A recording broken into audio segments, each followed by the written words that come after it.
다윗은 하나님의 궤를 예루살렘으로 옮겼습니다. 처음에는 실패했지만 무엇 때문에 실패했는지를 알아냈고 하나님의 말씀을 따라서 언약궤를 예루살렘으로 옮기는데 성공을 하게 되죠.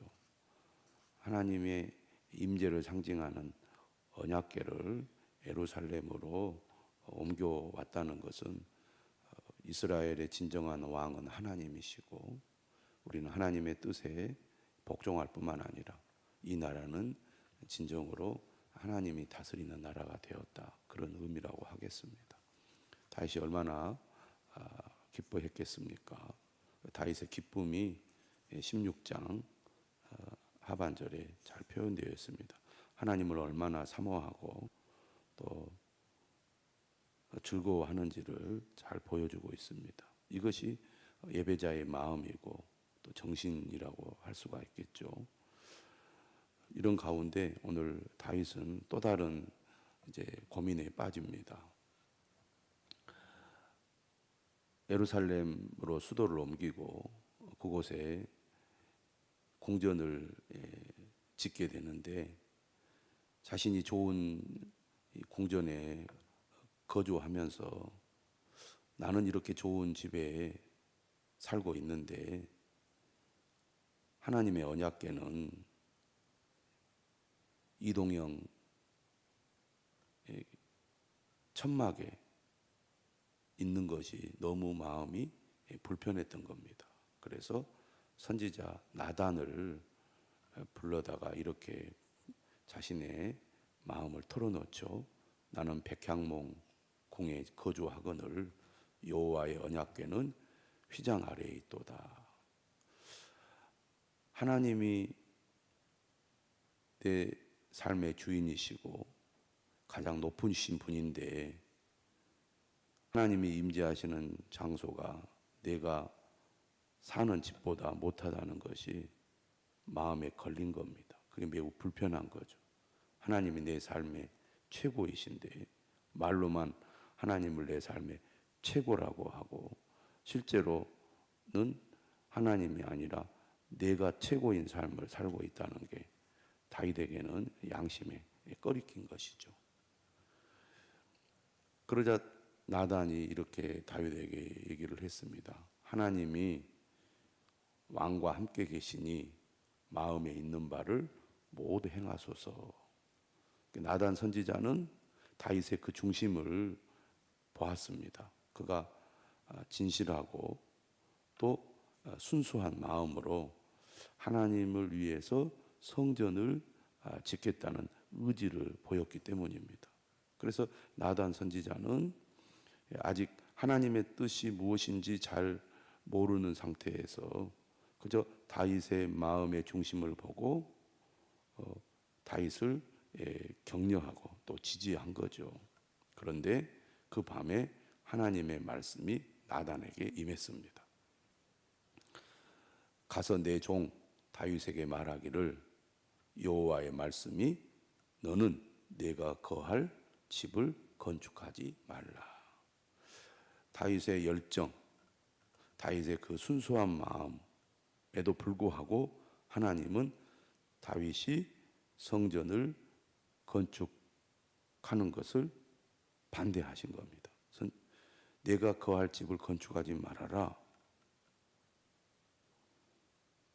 다윗의 마음과 이 의도가 나쁘거나 악한 것이 아니잖아요. 순수하고 또 그 중심이 매우 진실했습니다. 그런데 하나님은 반대하신 거죠. 건축하지 마라. 인간의 열심보다 중요한 것은 하나님의 뜻이죠. 아무리 우리가 좋은 의도를 가지고 또 좋은 목적을 가지고 열심을 다하여 어떤 일을 하려고 할 때 하나님이 내 중심을 보시고 내 열심을 보시고 내 계획을 보시고 하나님이 기뻐하실 것이다. 우리가 이렇게 생각할 수 있지만 하나님은 나의 열심보다 하나님의 뜻에 순종하는 것을, 또 하나님의 뜻과 계획을 아는 것을 더 중요하게 여기신다는 것입니다. 그러면 왜 하나님이 거절하셨느냐? 그 거절의 이유가 5절 이하에 나옵니다. 5절에 이렇게 얘기하죠. 내가 이스라엘을 애굽에서 올라오게 한 날부터, 구원해 주신 것을 얘기하죠. 출애굽을 얘기하는 겁니다. 오늘까지 지금 다윗이 왕위에 올라서 통치하는 지금까지 집에 있지 아니하고 오직 이 장막과 저 장막에 있으며 이 성막과 저 성막에 있었나니, 집이라는 것은 어느 한 장소에 이제 머물러 있는 거죠. 옮겨 다니는 것이 아니라 한 곳에 정착해 있는 것을 말합니다. 하나님은 어느 한 장소에 갇혀 있는 분이 아니시라는 겁니다. 장막은 텐트지요. 설치했다가 해체했다가, 그래서 이곳에 설치했다가 또 옮겨서 저곳에 설치했다가, 이렇게 옮겨 다닐 수 있는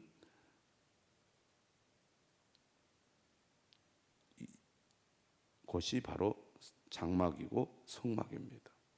그래서 하나님은 어느 한 곳에 머물러 있지 않으신 분이죠. 하나님은 어디에나 계시고 또 어디에나 하나님은 가시는 분이십니다.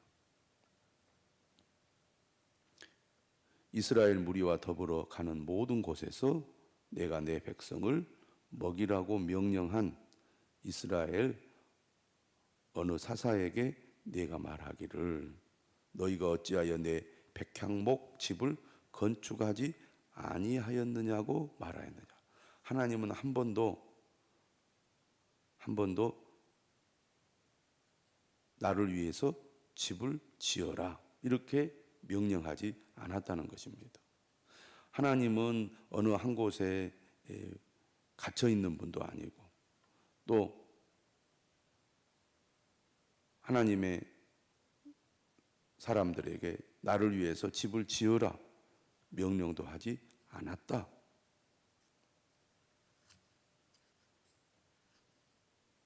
이렇게 하나님은 말씀하시면서 다윗에게 내가 거할 집을 건축하지 말아라 이렇게 거절을 하셨고 명령을 하셨습니다.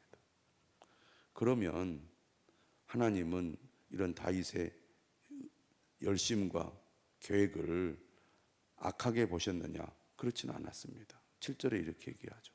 네가 나를 위해서 정말 나를 간절히 원하는 마음으로, 또 자신은 좋은 집에 살면서 하나님이 그냥 천막에 사는 것이 너무 불편하고 합당치 않다고 생각해서 나를 위해서 집을 짓겠다는 그러한 마음의 생각과 중심을, 나는 너를 좋게 본다 이렇게 하나님은 인정을 하신 겁니다.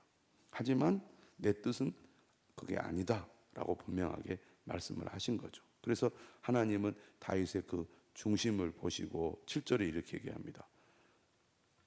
내가 너를 목장 곧 양떼를 따라 다니던 데에서 데려다가 내 백성 이스라엘의 주권자로 삼고, 하나님께서 다윗을 선택하셨죠.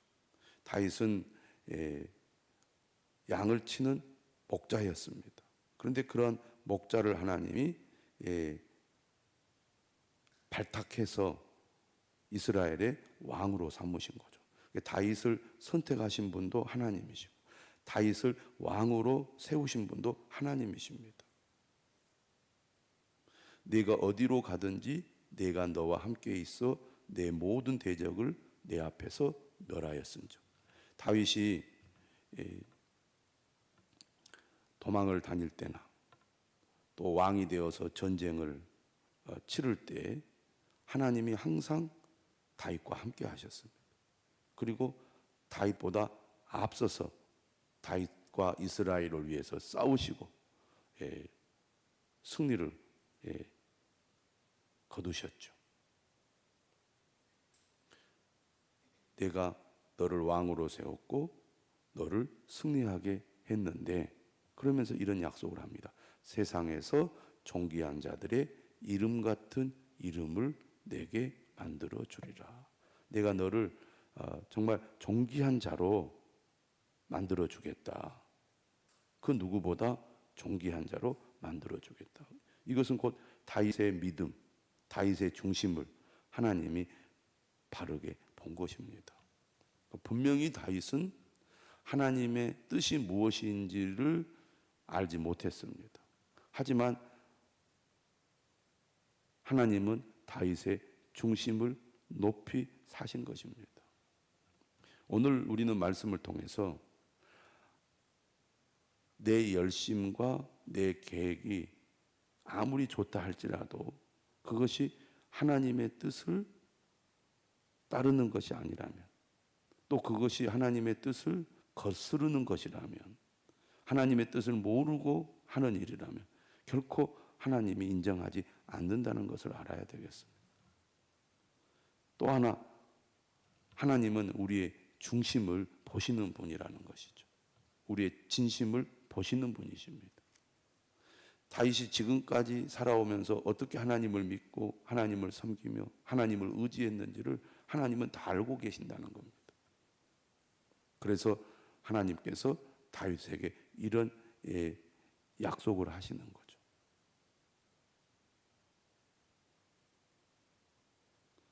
구절은 이렇게 말합니다. 내가 또 내 백성 이스라엘을 위하여 한 곳을 정하여 그들을 심고 그들이 그곳에 거주하면서 다시는 옮겨가지 아니하게 하며 악한 사람들에게 전과 같이 그들을 해치지 못하게 하여, 전에 내가 사사에게 명령하여 내 백성 이스라엘을 다스리던 때와 같지 아니하게 하고 또 내 모든 대적으로 내게 복종하게 하리라. 하나님께서 이스라엘을 강한 나라로 세우시겠다는 겁니다. 사사시대 때는 얼마나 이스라엘 백성들이 고난을 많이 겪었습니까? 늘 빼앗기고 또 지배를 당하고 심지어 막 산에 숨고 굴을 파서 숨어서 지내야 하는 그런 고통을 많이 겪었습니다. 이스라엘 주변에 크지도 않은 이 여러 나라들에게 침략을 당하고 빼앗기고 죽임을 당하고 온갖 고통을 다 겪었죠. 그러나 하나님께서 다윗과 함께 하시고 다윗을 도우셔서 다시는 그런 어려움을 겪지 않도록 강한 나라로 하나님이 세워주신 것입니다.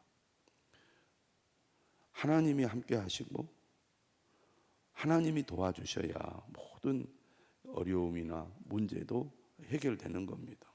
사사시대의 사람들은 뭐 어려움을 당하고 주변 사람들에게 고통을 당하려고 노력을 했겠습니까? 또 그러고 싶었겠습니까? 나름대로 열심히 성실하게 최선을 다하여 살려고 했겠죠. 문제는 무엇이었습니까? 그들이 하나님의 말씀에 순종하기보다는 자신의 소견에 오른 대로 행동했기 때문에 수많은 어려움들이 끊임없이 그들의 삶에, 그들의 가정에 임한 것입니다. 하나님을 믿는다고 하면서도 우상을 숭배하고, 하나님을 믿는다고 하면서도 하나님의 명령에 순종하지 않고 내 뜻대로, 내 소견대로 행동한 결과 그런 일이 일어난 겁니다. 오늘 우리의 삶에도 마찬가지죠. 주님을 믿는다고 하면서도 내 생각과 내 고집대로, 내 소견대로 그렇게 우리가 행동한다면 마치 사사시대 주변의 나라들이 이스라엘을 계속 끊임없이 괴롭힌 것처럼 우리의 삶에도 여러 가지 어려움들이 생길 수가 있는 것입니다.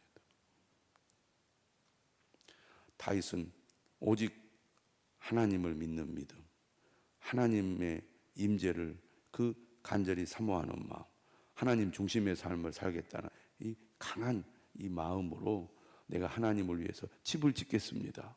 이렇게 그 소원을 아뢰었을 때 하나님은 그의 그 성전 건축을 거절했지만 오늘 하나님은 이렇게 얘기하십니다. 10절 하반절에 또 내 모든 대적으로 내게 복종하게 하리라. 또 내게 이르노니 여호와가 너를 위하여 한 왕조를 세울지라. 이 왕조라는 단어가 집이라는 단어입니다. 집. 물론 이 집이라는 것은 이 물리적인 집을 얘기하는 게 아니고 바로 다윗의 왕조를 가리키는데 여기 사용하는 왕조는 집을 가리킵니다. 그러니까 다윗이 하나님을 위해서 집을 지어주겠다고 하니까 하나님이 아니야, 내가 너를 위해 집을 지어줄게, 이렇게 하신 겁니다.